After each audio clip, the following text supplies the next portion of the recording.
83 বছর 4 মাস টানা ইবাদত করলে যেই সওয়াব, কদরের রাতে ইবাদত করলেও তার চাইতে বেশি সওয়াব দিয়ে আপনার আমলনামা ভরে দিবে কে? হ্যাঁ, রমাদান নাম শুনলেই মুমিন হৃদয়ে বয়ে যায় প্রশান্তির ফল্গু ধারা, ঠিক কিনা? একটা আনন্দ, একটা উচ্ছ্বাস আমাদের হৃদয়ের মধ্যে চলে আসে। রমাদান সাইয়্যিদুশ শুহুর, 12 মাসের মধ্যে সব চাইতে শ্রেষ্ঠতম মাস রমাদান আল মুবারক আসছে। আত্মশুদ্ধির মাস, আত্মসংশোধনের মাস, শুদ্ধাচারের মাস, নিজেকে আলোকিত করবার মাস।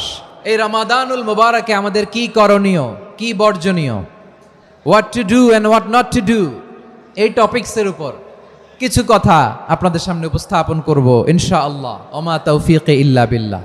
আল্লাহ তাআলা ইরশাদ করছেন, شهر رمضان الذي أنزل فيه القرآن هدى للناس وبينات من الهدى والفرقان।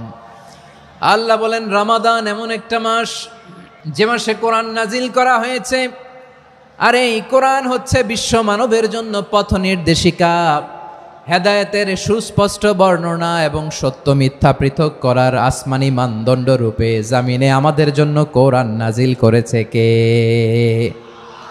আওয়াজ করে বলেন তো, আল্লাহর নাজিল করা এই কোরআনে কোনো ভুল আছে? সন্দেহ আছে? সংশয় আছে? বিয়ন্ডলেস, বাউন্ডলেস, বটমলেস, এমন কিতাব যেটা পড়ে গবেষণা করে এর তথ্য, উপাত্ত, ইনফরমেশন, লেসন নিয়ে শেষ করা যায় না। সুবহানাল্লাহ। আল্লাহ বলেন এই কোরআনকে আমি রমাদানে নাজিল করেছি, যেটা বিশ্ব মানবের জন্য পথ নির্দেশিকা।